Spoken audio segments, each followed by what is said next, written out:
Here's how this works. Water, salt, and pepper, those are freebies. Your pantry, it better have flour, oil, vinegar, mustard, and garlic. Beyond that, you'll only need 5 more ingredients and 25 minutes to put an entree or entire meal on the table. So, shop, set the clock, and let's dish out.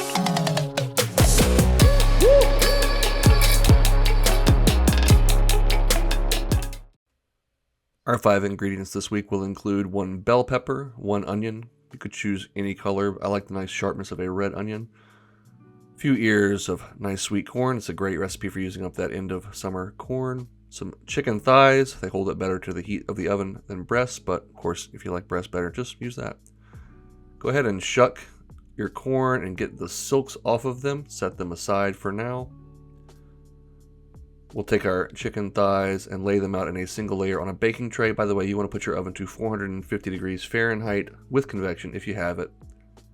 Lay those chicken breasts down, lay the corn down on that baking tray, give everything a nice covering with olive oil. You can roll it around to make sure it's well coated if you'd like.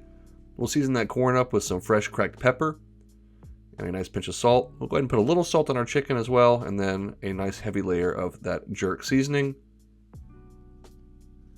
We're going to bake that at 450 for about 15 minutes, but just make sure your chicken's cooked through and your corn is soft. In the meantime, put a nice fine dice on that bell pepper and do the same thing with your red onion. I call this a corn salad because it's going to have a vinaigrette with it, but it's kind of like a little salsa too, a little mixture of the two. Once you've got your red onion and bell pepper thoroughly diced, get those into a bowl, season with fresh cracked pepper and a nice pinch of salt. We're going to crack in or crush in 1 clove of garlic from the pantry, and then add in a few tablespoons of olive oil and a tablespoon or so of red wine vinegar.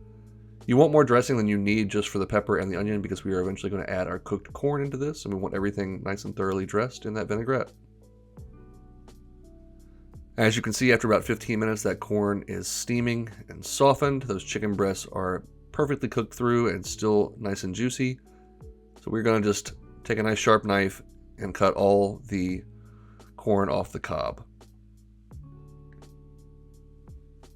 Once that's done, get your corn into the bowl with your peppers and onions and vinaigrette. Give everything a nice toss to combine, and you're pretty much ready to serve this immediately. It's going to be room temperature, but if you'd like to refrigerate it to let those flavors marry, you do you.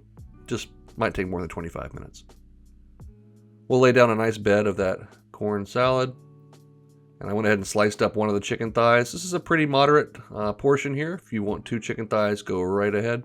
But I'm sticking with 1. And then I got a little bit of lime for a garnish, but of course, it's optional, not one of our 5 ingredients. I'll squeeze that lime juice down just to cut through the fattiness of those chicken thighs and that spicy jerk seasoning. Man, this corn salad is really vibrant. You get the sweetness from the corn, the little spiciness from the raw onion. That vinaigrette's got great flavor. That chicken is still super juicy. That's why I recommend thighs for this. They're not going to dry out if you cook them over 165 or 70 degrees. And look at how tender they are. I mean, just cut it with the side of a fork. That jerk seasoning is really spicy and just is a perfect balance to all the other flavors. This is a really simple but complex and flavored dish that I hope you guys will try out and let me know what you think. As always, thanks for watching. And now it's your turn to go make something delicious.